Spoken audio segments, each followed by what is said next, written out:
hermanos, quiero invitarlos a que abran su Biblia en el Salmo 48.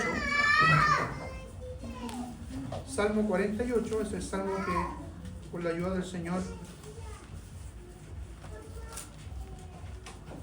vamos a tener presente hoy para la exhortación.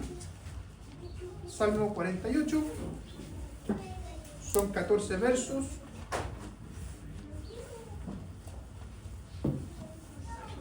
Le voy a dar lectura. Pongan atención y sigan la lectura los que tienen su Biblia abierta. Dice así el Señor en su palabra: grande es el Señor nuestro Dios, digno es de grandes alabanzas en su ciudad, en su santo monte. Hermosa colina es el monte de Sión, situada al norte de la ciudad del gran rey. Es motivo de gozo en toda la tierra. Dentro de sus fortificaciones, Dios es reconocido como un refugio seguro.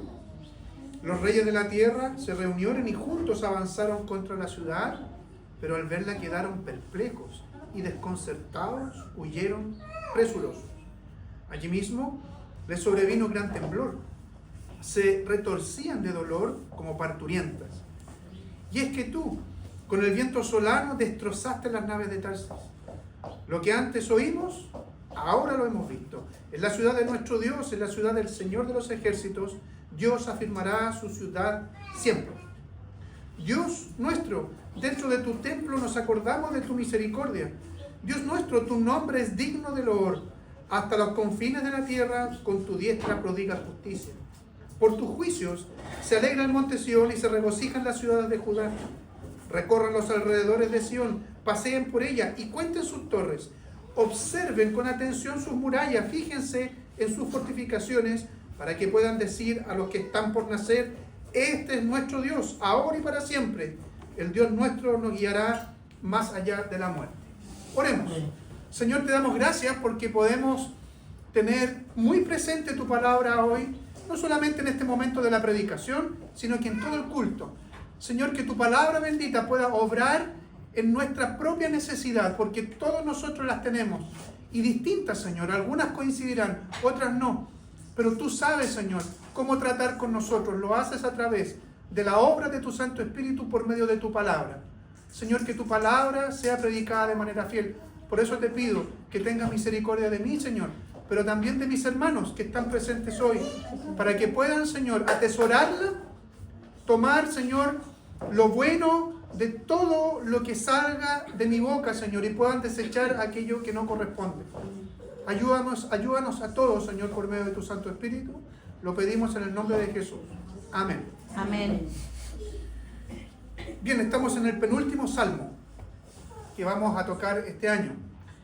Y el salmo tiene conexión con los anteriores, que ustedes ya saben, tenían un tinte, ¿verdad? O un trasfondo de distintos conflictos armados entre Judá y otros pueblos que estaban a su alrededor, que eran pueblos enemigos. Y en este caso, de este salmo, el verso 4 es bastante claro en el asunto, ¿ya? Voy a leer el verso 4. Los reyes de la tierra se reunieron y juntos avanzaron contra la ciudad. O sea, sigue esto, digamos, ese verso es un punto de conexión con los anteriores los salmos que nos hablaban de los conflictos bélicos y cómo Dios actuaba a través de ellos. Sin embargo, el salmo de hoy se hace cargo de ensalzar o de elevar o de alabar o de destacar la ciudad de Dios, Jerusalén, pero además el monte donde se encuentra Sión. Vamos a ver en el texto que se mezclan Sión y Jerusalén como términos intercambiables y se refieren a lo mismo. Hablar de Sión es hablar de Jerusalén es hablar de Sión. Y esto, en el Salmo vamos a ver que lo hace el salmista, un hijo de Coré, un descendiente de Coré, como hemos visto en estos salmos que son ellos los autores, en un contraste con el resto de los pueblos, con el resto de las capitales, mostrando cómo Dios cuida a su ciudad y cómo Dios cuida a los habitantes de Sión, cómo Dios cuida a los habitantes de Jerusalén. Y voy a intentar, con la ayuda del Señor, poder exponer todo esto en 4 tópicos. Primero, poniendo atención cómo desde el Salmo podemos entender o aparece en superficie cómo Dios es un refugio seguro. Por otra parte, cómo el Salmo también se hace cargo de mostrar y de ensalzar que hay alegría en la adoración común. Como tercera cosa, cómo se puede admirar a Dios admirando una ciudad. Y por último, antes de hacer aplicaciones, ¿no es cierto?, dar realce a la centralidad, como en toda la Biblia, de nuestro Dios y Señor en estos puntos. Entonces, primero, Dios es un refugio seguro. A usted le va a sonar probablemente, y lo voy a citar, Salmo 46, Dios es nuestro amparo y nuestra fortaleza. Bueno, está relacionado, ¿sí? Bueno, así como la belleza de Dios hace bella la ciudad, es la presencia de Dios en medio de la ciudad que hace de ella un refugio seguro. ¿Por qué digo esto? Fíjense lo que nos dice el verso 3. Dentro de sus fortificaciones de Jerusalén, Dios es reconocido como un refugio seguro. Y el verso 8, lo que antes oímos, ahora lo hemos visto, en la ciudad de nuestro Dios, en la ciudad del Señor de los ejércitos. Dios afirmará su ciudad para siempre. ¿Ya? Nosotros tenemos que entender entonces que la idea del salmista es poner en el centro, como yo les decía, la persona de Dios. Y aquí viene otra vez lo que yo les anuncié hace un ratito atrás del Salmo 46, el verso 5. Dios está en medio de la ciudad, dice el salmista ahí. Por eso la ciudad no será conmovida, ya en la mañana, le brinda su ayuda. Les recuerdo un poco el contexto de ese salmo y de ese versículo, que esto estaba en el asedio sirio, ¿no es cierto? A Jerusalén. Y la derrota del imperio, ¿no es cierto?, comandado por Sennacherib, el rey de los asirios, enemigo del pueblo de Dios. Y la mortandad que fue descubierta por los judíos, por los hebreos, poniéndose en los muros de Jerusalén y mirando fuera de los muros una mortandad de más de 180.000 personas. 180.000 soldados asirios habían muerto. ¿Cómo murieron? No murieron por espada, no murieron porque alguien fue y los mató, una persona humana, sino que Dios, de una manera milagrosa, los aniquiló. ¿Ya? Entonces, en realidad, no es que la ciudad sea segura, sino más bien es el Señor de la ciudad lo que hace que esa ciudad sea segura. ¿Ya? Nosotros generalmente pensamos desde una perspectiva humana que las cosas son seguras de por sí. Es decir, si me compro un vehículo, entre más airbags tenga, esas almohaditas que se inflan, entre la deformación de la cabina sea con la tecnología mejor, es más seguro el auto. ¿Sí? Bueno, hay personas que se mueren dentro de los autos sin que choquen. No sirvió de nada. Entonces, eso es lo que quiere decir, lo que está diciendo el salmista aquí. En el Salmo en general, en el verso 3, hablando de Jerusalén, hablando, ¿no es cierto?, de esta, podríamos decir, portentosa ciudad para Jerusalén. O sea, o para los habitantes de Jerusalén. No es que estén seguros detrás de los muros porque la ciudad es segura. Por supuesto, hacen mucho los muros. Pero lo que importa, o lo que está detrás, es que Dios, que habita en medio de la ciudad, porque de hecho el templo estaba en el centro de la ciudad, así como la carpa, ¿no es cierto?, la tienda, cuando no había templo, siempre estaba en medio del pueblo, es lo que hace seguro o segura a la ciudad. El mismo salmista, en el Salmo 46, ahora repito el que yo había comentado, dice: Dios es nuestro amparo y nuestra fortaleza, nuestro pronto auxilio en todos los problemas, por eso no tenemos ningún temor. No tenemos ningún temor porque somos fuertes, no tenemos ningún temor porque somos resilientes, sabemos responder de una manera adecuada a los problemas, no. Dios es mi amparo, Dios es la fortaleza, allí nos refugiamos. Entonces, cuando tomamos como que Dios es el refugio seguro y no la ciudad, estamos diciendo que es debido al actuar soberano y todopoderoso de Dios que los enemigos huyeron. Los enemigos se alejaron. Se habían propuesto destruir Jerusalén y, sin embargo, el temor ante un Dios terrible y temible hizo, como dice el verso 6, que tiritaran de temor, que tiritaran de espanto, como sucede en el momento de dar a luz con las mujeres. Las mujeres solamente comprenden esto, los dolores de parto, a menos que hayan tenido una cesárea, ¿sí? Pero los dolores, aunque la cesárea también duele después, esta joven. Los dolores de parto hacen muchas veces tener temor, me va a venir el dolor. Bueno, dice el verso 6, fíjense, de este Salmo 48, allí mismo a los enemigos les sobrevino gran temblor y se retorcían de dolor como parturientas. O sea, no fue un susto así, ay, ¿sabes qué? Mejor vámonos de aquí, esto no nos conviene. No, el temor ante ni siquiera conocer, sino saber de cómo actuaba Dios con su pueblo, lo hizo tiritar. Y se retorcían de dolor y huyeron, dice el salmista. Entonces esto lo hace el Señor, lo hace su actuar, lo hace el Santo Espíritu, provocando estas cosas.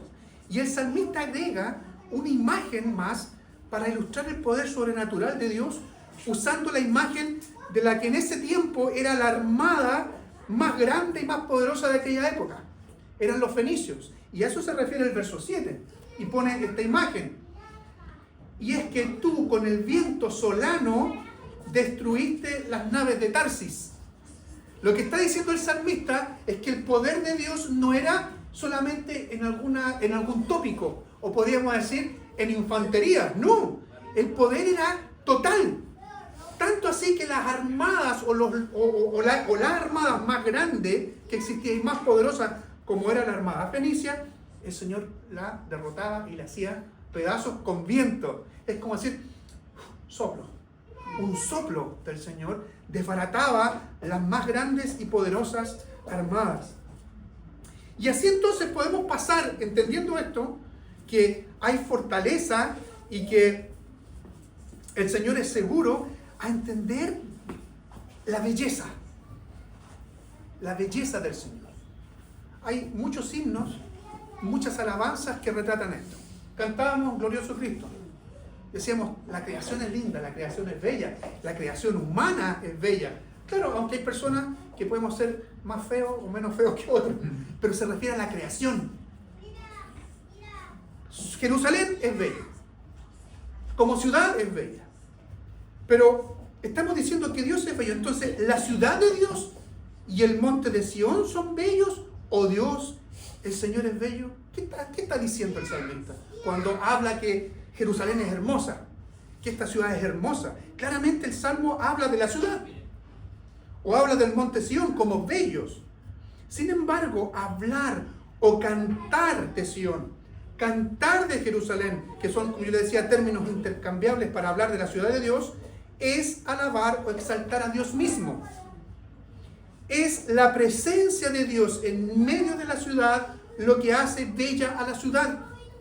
Y como veremos más adelante, la presencia, o que ya vimos mejor dicho, la presencia de Dios hace también que la ciudad sea segura. Así como nos admiramos y muchas veces nos emocionamos. Yo creo que esto le ha pasado o nos ha pasado muchas veces, que nos emocionamos con la creación o lo que estamos admirando. De repente cuando uno ve un paisaje, un atardecer, o ve el color de una flor, nos admiramos, y a veces los que somos más sensibles, algunos que son más brutos que otros, somos más brutos, pero yo creo que muchas veces nos hemos admirado y nos hemos emocionado con la creación, ¿ya? Y cuando sucede eso, creámoslo o no, estamos exaltando al creador de esas maravillas. Al creador, no a esa flor en sí, no al paisaje, sino que al creador de todo eso. Si pensamos o hacemos lo contrario, sería idolatría. Y es precisamente lo que quiere contrastar el salmista, lo que pretende el salmista en este salmo. Él, de manera muy intencional, quiere poner en el centro del salmo, y lo hace, al Dios Todopoderoso. Y aquí podemos recordar lo que cantamos: Glorioso Cristo, Rey de lo creado, está por encima de la creación. Es el autor, sí, pero Rey de lo creado. Hombre y Dios, te doy loor. Y después dice, Cristo es más bello, Cristo es más puro. el himno que cantamos, claro, exalta la creación humana. Bello es el hombre, ¿no es cierto? Bellas son las flores. Pero ¿quién más brilla? Cristo es el que más brilla, ¿sí? Entonces, no es la ciudad segura porque sí, sino porque Dios habita en la ciudad, habita en medio de su pueblo, lo que hace segura la ciudad. La ciudad es hermosa, la ciudad es bella, pero no es bella porque sí, porque Dios habita en medio de ella. Esa ciudad es hermosa. Sión y Jerusalén son hermosos. Ahora, ¿esto provocará alegría? Sin lugar a dudas. Pero provoca alegría, o hay alegría, por la adoración común. Ahora, cuando uno dice común, o cuando yo expreso aquí común, me refiero a aquella adoración no que sea simple, en ese sentido de común, u ordinaria, en el sentido de común, o ¿cómo dice? Común y corriente. No, sino que común, estoy hablando, quiero expresar que hay alegría en la adoración colectiva. Cuando hay varios adorando, cuando hay varios alabando. Y de eso también se hace cargo este salmo, y el salmista está componiendo este salmo y está esta verdad allí, aparece esta verdad allí. Allí dice el salmista en el verso 9, nos dice, me acuerdo de tu misericordia. ¿Qué dice el verso 9? Nos acordamos de tu misericordia. ¿Una persona? ¿Qué significa el nos? Varias personas, muchas personas. Acordarse de la misericordia del Señor provocará alegría y provocará gozo en la adoración de los que forman parte de su pueblo. En ese sentido, de los que formaban parte de Jerusalén, hay gozo. Y el gozo viene de la adoración común. Ahora, esto no quiere decir que la adoración privada no provoque alegría. Nos alegramos cuando leemos la Escritura, cuando oramos al Señor, cuando descubrimos en un nuevo día que eso es parte de la misericordia del Señor. Obvio. Es así. Es así. Sin embargo, esta alegría, por una cuestión también lógica, se multiplica. ¿Cuándo? Cuando muchos expresan adoración acordándose de la misericordia del Señor. No es lo mismo que tú estés, como dice la Escritura, cerrada tu puerta en oración, adorando al Señor, que es deseable y que es bueno, que como hoy día estemos todos juntos, alegrándonos del Señor y de su misericordia. Recuerden, los que son más antiguos en la fe, el Salmo 133. ¿Se acuerdan que dice? Miren cuán bueno, cuán agradable, cuán delicioso es a que habiten los hermanos juntos en armonía. Pero ese habitar no es estar juntos nomás, sino que la alegría, lo delicioso, lo hermoso, lo lindo, tiene que ver con la adoración al Señor. El verso 11, de manera explícita, expresa que hay alegría en el pueblo de Dios cuando se hacen evidentes los juicios de Dios. Los juicios, hay en el pueblo alegría, gozo. Y estos juicios se refiere al poder o a la manera de actuar de Dios en la historia. Es decir, no hay nada que Dios haga que no sea justo y sea perfecto. Nada. Absolutamente nada. Siendo el nombre de Dios digno de loor, esta adoración entonces no va a quedar encerrada solo entre quienes son su pueblo.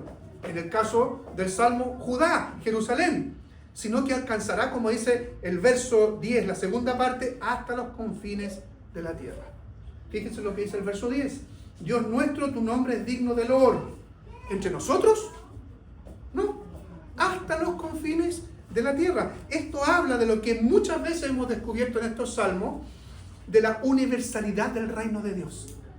Muchos piensan que el reino de Dios tiene que ver con la iglesia. Sí, la iglesia es parte, podríamos decir, la parte más evidente del reino de Dios. Pero esto se hace extensivo, o será extensivo a todo lugar, a gente de todo pueblo, de toda raza, de toda nación. ¿Ya? Y lo que yo les decía, el último punto que quiero compartir con ustedes, tiene que ver con la verdad que se hace evidente en este texto, de admirar a Dios admirando Sión. Admirar a Dios, según el salmista, admirando Jerusalén. Dentro de los versos 12 al final, se nos muestra cómo el salmista exhorta a admirar esta ciudad de Dios, que se ha mantenido firme, que se ha mantenido, podríamos decir, inexpugnable ante los embates del enemigo. Fíjense, leo los últimos 3 versos, 12 al 14. Recorran los alrededores de Sión. O sea, paseen. Recorran los alrededores de Sión. paseen por ella y cuenten sus torres. Observen con atención sus murallas. Y dice además, fíjense en sus fortificaciones, para que puedan decir a los que están por nacer, este es nuestro Dios, ahora y para siempre, el Dios nuestro nos guiará más allá de la muerte. Así todo, esto de admirar la ciudad, no es admirar a la ciudad con el objetivo único y final. Como yo les decía, si admiramos la ciudad, vamos a estar admirando a Dios. Eso es lo que quiere decir y lo que quiere poner también en el centro el salmista. Ya que como vimos antes, admirar la creación es admirar al Creador. Deleitarse en mirar a Jerusalén, dice el salmista, bien firme, fortificada, es admirar a quien mantiene firme la ciudad, al Dios y Rey Todopoderoso. El que Dios haga que la ciudad permanezca a pesar de las embestidas, de los ataques del enemigo, es un motivo más que suficiente para que la descendencia de aquellos que lo experimentaron o que lo vieron sea informada de eso. Y por eso que el verso 14 dice, este es nuestro Dios ahora y para siempre. ¿Esto quién lo tiene que conocer? ¿Las personas que lo experimentaron nomás? No, aquellos que vienen después. Este es nuestro Dios. Yo te voy a contar quién es el Dios al que yo sirvo.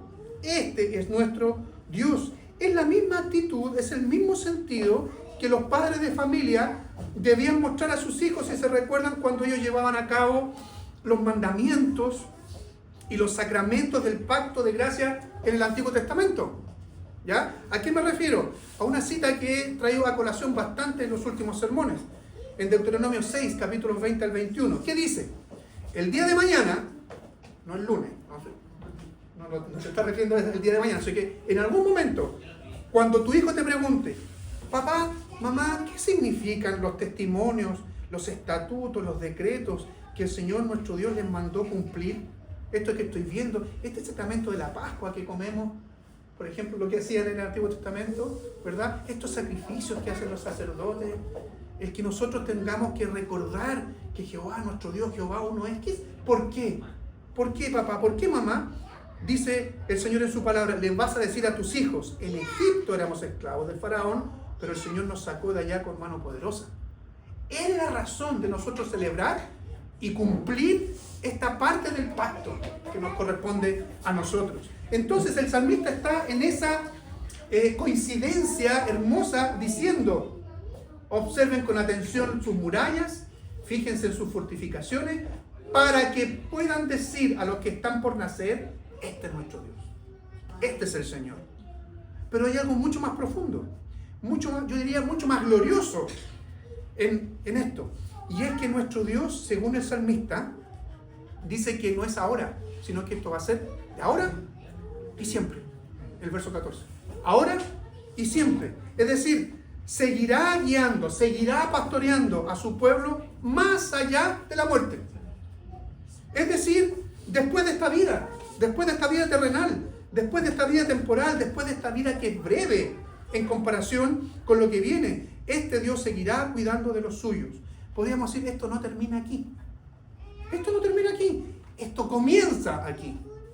Y se extiende por la eternidad. Miren la hermosa coincidencia de esta verdad bíblica que expresa el salmista, de lo que expresa también el profeta Isaías. Voy a citar aquí Isaías 25. Y fíjense que ocupa, si no términos o palabras, que son casi calcadas. Isaías 25, 8 al 9. Dios, el Señor, destruirá a la muerte para siempre. Enjugará, o te va a agarrar un pañuelito y te va a secar las lágrimas. Enjugará de todos los rostros toda lágrima. Y borrará de toda la tierra la afrenta de su pueblo, la vergüenza de su pueblo. Dice Isaías el profeta, el Señor lo ha dicho. El Señor así lo ha dicho. En aquel día, más adelante, se dirá, igual que el salmista, este es nuestro Dios. Este es el Señor a quien hemos esperado. Él nos salvará. Por tanto, nos regocijaremos y nos alegraremos en su salvación. ¿Se fijan? Que pareciera que el salmista Es Isaías, pero no lo es. El salmista está de acuerdo con el profeta Isaías. Y aquí, hermanos, pasamos ahora a las aplicaciones. Y que son las cuestiones que probablemente nos cuestan más. ¿Por qué? Porque alguien, ¿no es cierto?, podrá decir, ¿saben qué? Me hizo sentido. Me hizo sentido el salmo. Me hizo sentido el por qué el salmista estaba escribiendo y por qué escribió así. Decir, ¿no es cierto?, que Dios es el que en realidad hace fuerte la ciudad, no la fortaleza misma, no los ladrillos, las piedras de los muros. Decir que la ciudad es bella porque Dios es hermoso, porque Dios es bello. Me hace sentido. Pero ¿cómo eso lo aplicamos a nosotros hoy día? Bueno, el Salmo se encargó de mostrar no solo la belleza de la ciudad de Jerusalén, sino también de ser una ciudad fuerte. Sin embargo, la Biblia se encarga de mostrar que Jerusalén fue destruida varias veces. Al menos dos sabemos nosotros que fueron las más icónicas y que fueron las más terribles en que fue destruida, podríamos decir, de manera total. Una en el 586-587 a.C.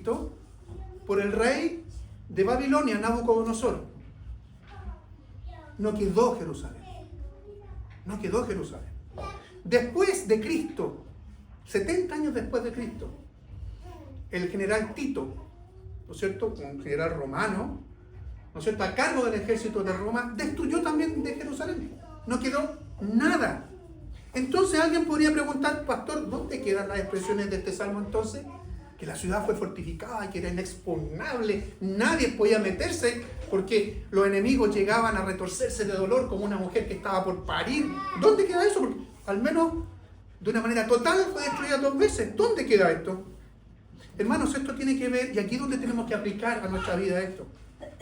Esto tiene que ver con la arrogancia del pueblo de Dios, con la arrogancia o con el pecado de Israel, con el pecado de Judá.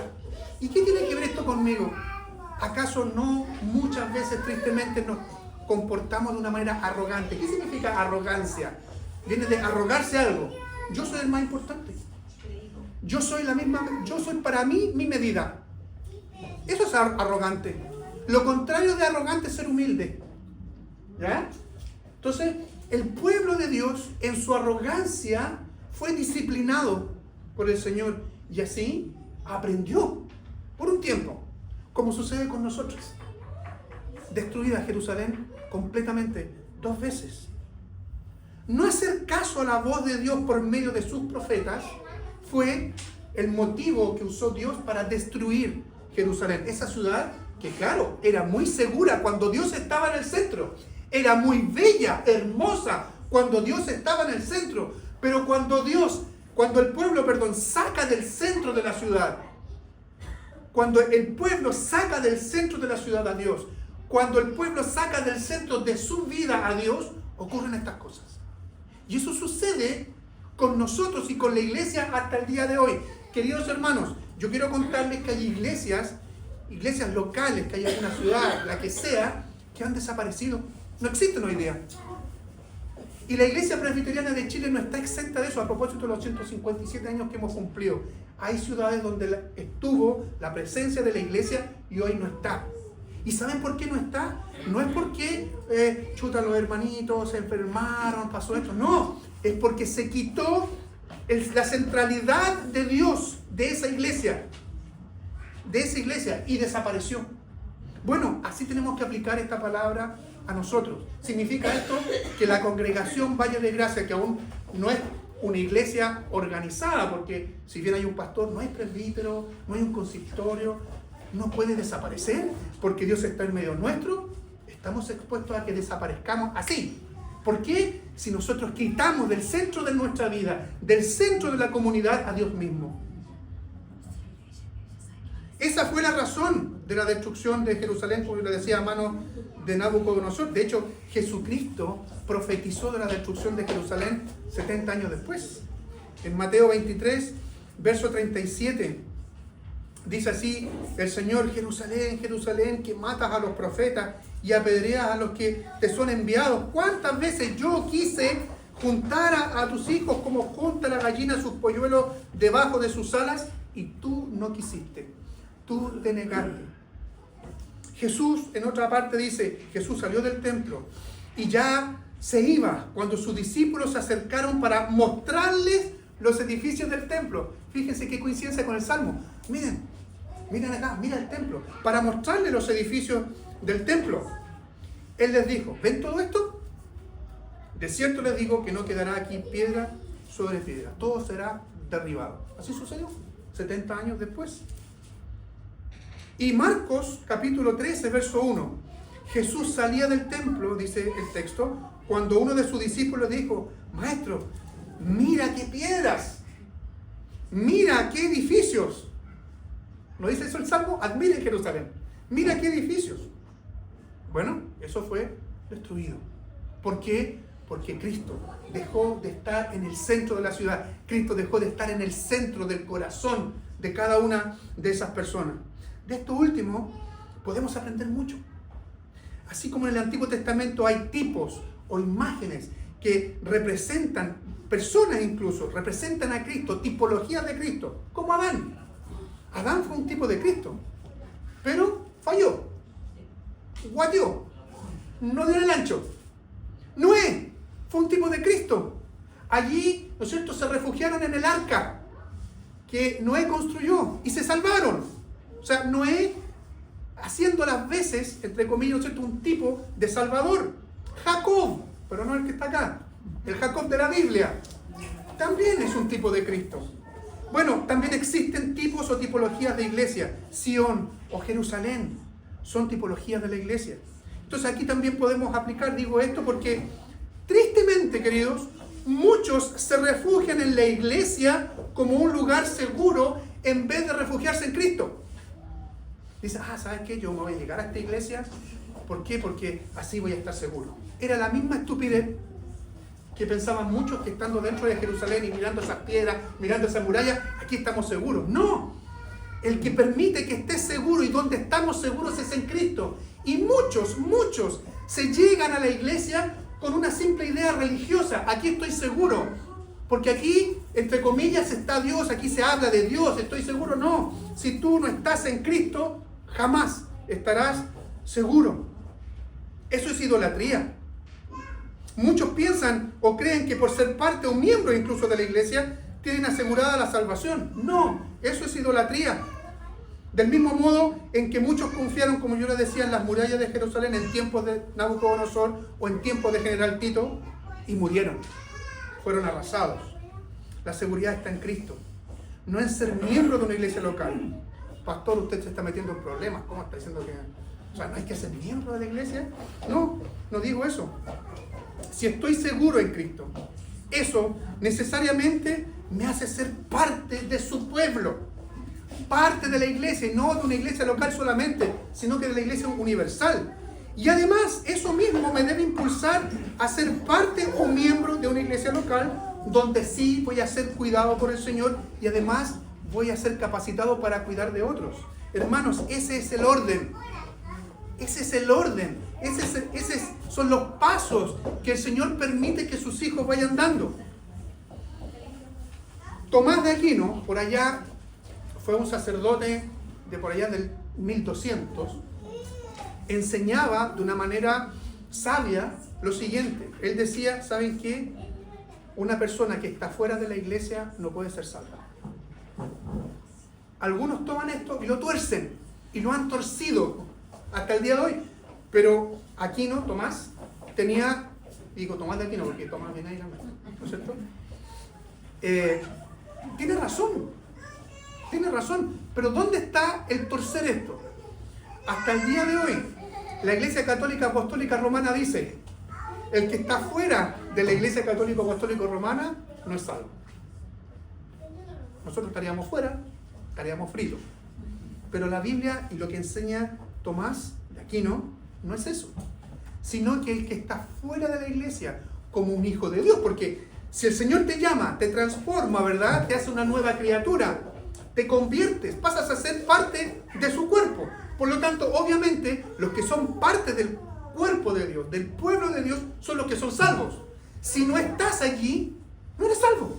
Por eso nadie, según Tomás de Aquino y según la Biblia, nadie que esté fuera de la iglesia puede ser salvo.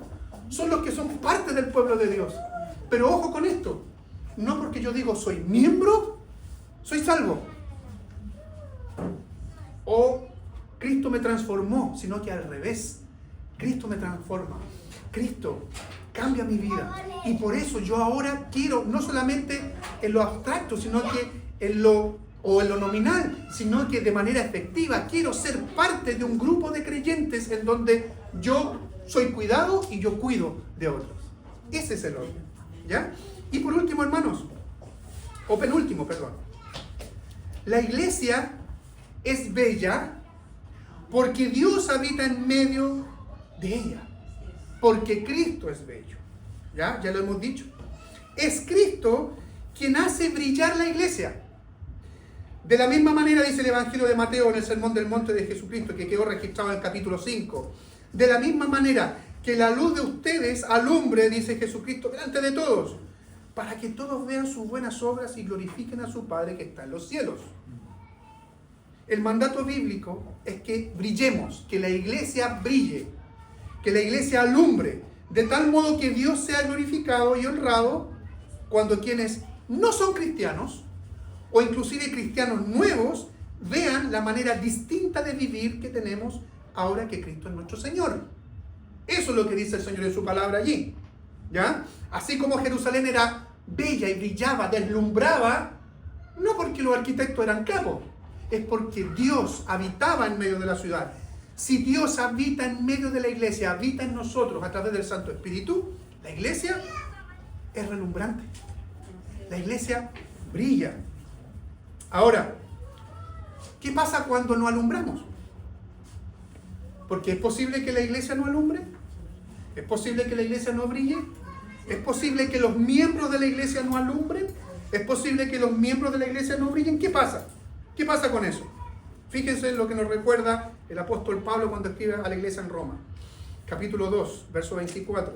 Porque como está escrito, por causa de ustedes, el nombre de Dios es blasfemado entre los paganos. Amén. La iglesia no estaba brillando, la iglesia no estaba reflejando a Cristo y el nombre de Dios era blasfemado. Cuando la iglesia no brilla, hay una causa contraria, un efecto contrario, producto de algo, producto del pecado de la iglesia. Insisto, de quitar del centro a Cristo. ¿Qué pasa en el mundo?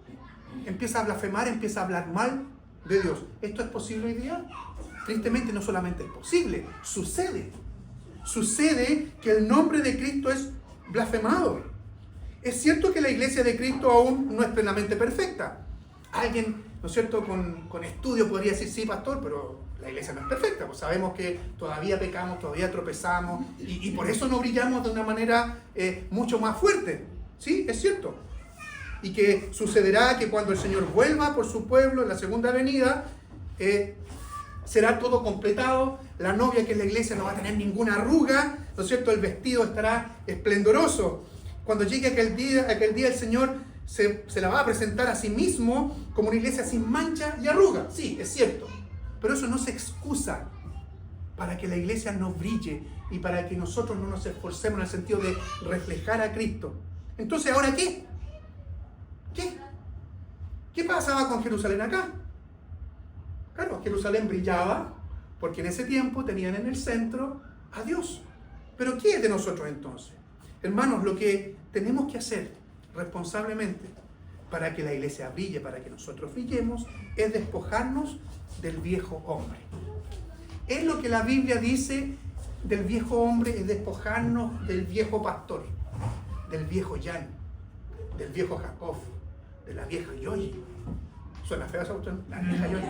No, pero con cariño, o sea, de la vieja en el sentido no de edad, de la antigua Yoyi, de la antigua Carmencita, de la antigua Flor, de la antigua María Victoria, de la antigua Violeta, de todos nosotros. Pensemos en eso. El Señor, hermanos, nos hace responsables de eso. El Señor nos ha dado las herramientas justamente para mortificar el pecado en nosotros. Fíjense cómo hace el Salmo y invita a contemplar y a conocer esa ciudad fortificada y bella. ¿Podríamos hacer nosotros lo mismo con la iglesia? En el sentido, miren la iglesia. De decirle a alguien, miren la iglesia. Decirle a alguien, mira la congregación Valle de Gracia. Mírenla. Mírenla. Fíjense como Cristo está en el centro allí. ¿Podríamos hacer nosotros eso? Me refiero a que esta comunidad de fe en donde estamos, podemos decirle a aquellos que pasan, ¿no es cierto?, que son conocidos, que son vecinos, decirles, miren la iglesia, porque esa iglesia refleja a Cristo. Si no somos capaces de eso, si tenemos temor de eso, estamos en problemas. Estamos en serios problemas. ¿Qué van a percibir? ¿Qué van a ver esas posibles personas? Aquí es urgente siempre la exhortación del Señor. Voy a ocupar Efesios. Estamos aplicando el Salmo. Efesios capítulo 4. Ustedes lo pueden buscar si quieren o me escuchan. Efesios capítulo 4. Fíjense lo que dice los versos 16 o 17 en adelante. Pero esto quiero decirles en el nombre del Señor. Y en esto quiero insistir. No vivan ya como la gente sin Dios. Que no tiene a Dios en su centro. Sin Dios. Que vive de acuerdo a su mente vacía. Esa gente tiene el entendimiento entenebrecido por causa de la ignorancia que hay en ellos y por la dureza de su corazón. Viven ajenos de la vida que proviene de Dios. Parece extraño que el apóstol le está diciendo dejen de vivir como ellos, porque probablemente estaban viviendo como gente que no tiene a Dios. ¿Ya? Y agrega, después de que perdieron toda sensibilidad, se entregaron al libertinaje para cometer con avidez toda clase de impureza. Pero eso no lo aprendieron ustedes de Cristo. Si es que en verdad oyeron su mensaje y fueron enseñados por Él de acuerdo con la verdad que está en Jesús. En cuanto a su pasada manera de vivir, la vieja Yoyi, el viejo Jan o el viejo pastor, la vieja Flor, suena feo también, ¿no es cierto? Pero ustedes me entienden, ¿verdad? El viejo Andrés, ¿suena mejor ahí? Quizás. ¿Ah? El viejo Andrés, bueno, de acuerdo a eso, ¿no es cierto? Ustedes no aprendieron hacia Cristo. Si es que verdad oyeron el mensaje. En cuanto a su pasada manera de vivir, despójense. Podríamos decir, desvístanse de ese viejo hombre. Despójense de su vieja naturaleza, la cual está corrompida por los deseos engañosos.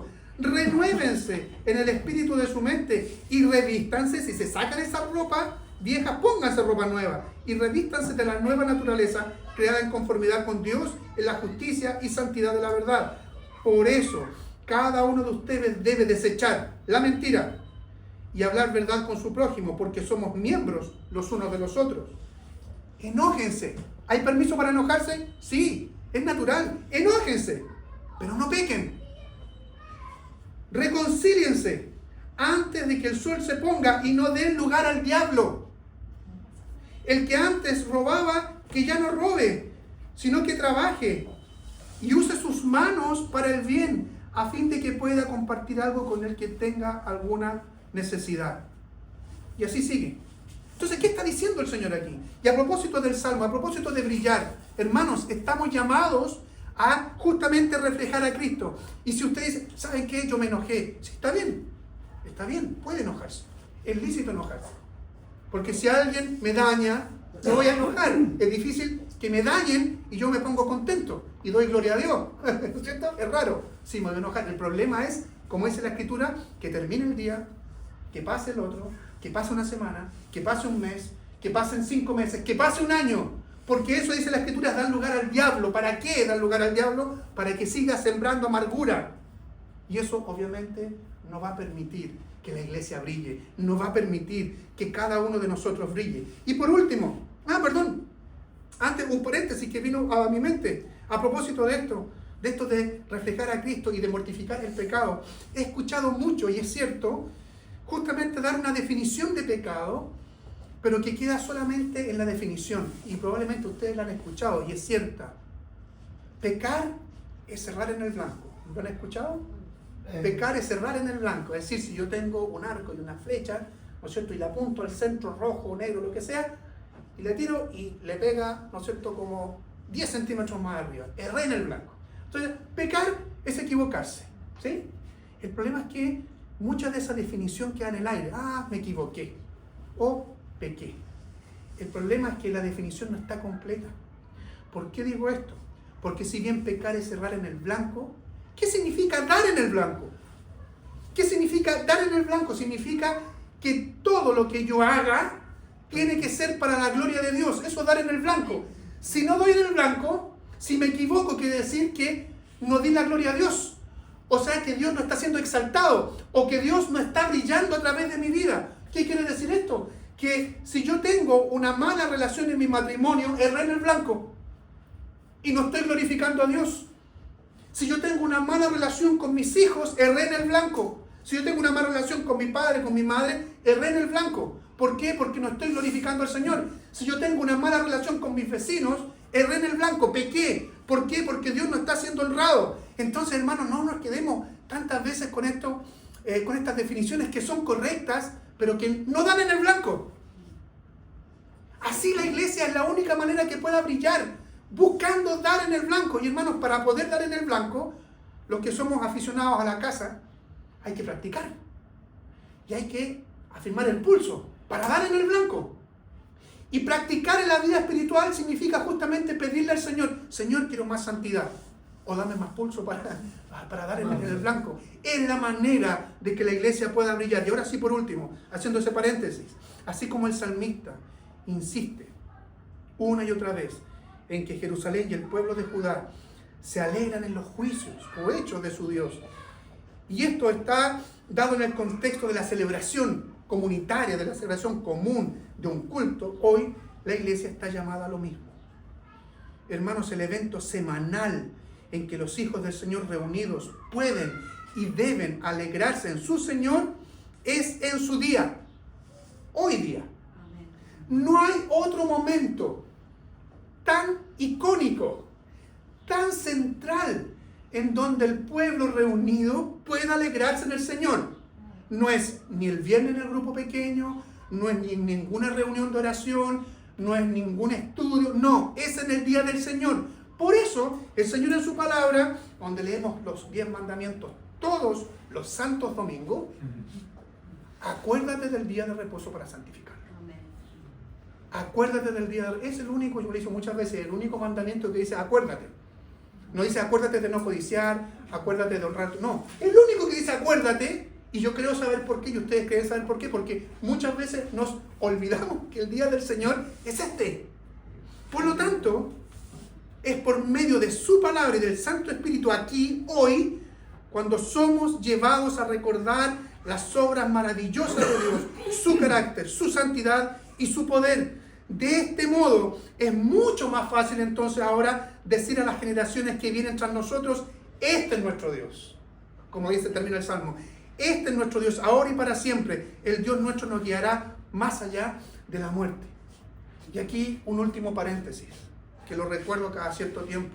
Esto de comunicar a las generaciones posteriores es responsabilidad de aquellos padres que son cristianos, que son creyentes.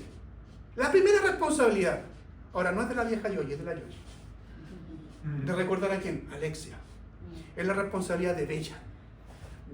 ¿De quién? De recordar esto y anunciarlo constantemente a Sofía y a Tomás. Es la responsabilidad de Carmencita. ¿De quién? De Dadani. Es la responsabilidad de Flor. ¿De quién? Del Kelo y, ¿no es cierto?, de Alondra. En segunda instancia estamos todo el resto, todos nosotros. Pero, ¿quién debe decirle a los niños? Este es nuestro Dios, el Dios que cambió mi vida. Ese Dios, porque estoy seguro que en algún momento le van a preguntar, Tomás le va a preguntar, ¿no es cierto?, y la Alondra, en este caso también a Flor, Alexia, a la Yuyi, oye mamá, eso que comen después del culto, eso, ¿qué significa? A lo mejor te lo han preguntado ya. O sea, parece que el Señor sabe eso, que los niños le van a preguntar en algún momento a los papás. Entonces, es la responsabilidad de ustedes decirle, llevarlo al Evangelio. Eso lo celebramos porque es un mandato del Señor y además nos está recordando y estamos alimentándonos y nutriéndonos espiritualmente de Cristo, porque Cristo es el centro de mi vida, hija, y tiene que ser el centro de la tuya. Entonces termina el salmista, el Salmo 48, de esta manera maravillosa. Este es nuestro Dios. Y eso hay que contarlo a quién. entre nosotros, pero sobre todo a las generaciones que vienen, a las que están por nacer, a las que nacieron ya y están creciendo y están acompañándonos. Hermanos, que el Señor nos ayude en esto. Amén. Y que el Señor nos fortalezca en esto. Y nos convenza de pecado. Nos convenza de pecado. De que muchas veces no le damos al blanco. ¿Por qué? Porque no estamos intencionalmente buscando brillar o reflejar a Cristo. No estamos dándole gloria a Dios en nuestras relaciones. No estamos dándole gloria a Dios en mi manera de vivir. Que el Señor nos bendiga. Oremos brevemente al Señor. Señor, gracias por tu palabra. Gracias, Señor, porque podemos recurrir a ella y porque tú nos hablas y te revelas a nosotros por medio de ella. Ten misericordia de nosotros, Señor. Somos débiles y necesitamos constantemente de ti. Aliéntanos también por medio de ella, por medio de tu palabra y tu Santo Espíritu, a vivir esas vidas nuevas que tú nos has regalado. Oramos en el nombre de Jesús. Amén. Amén.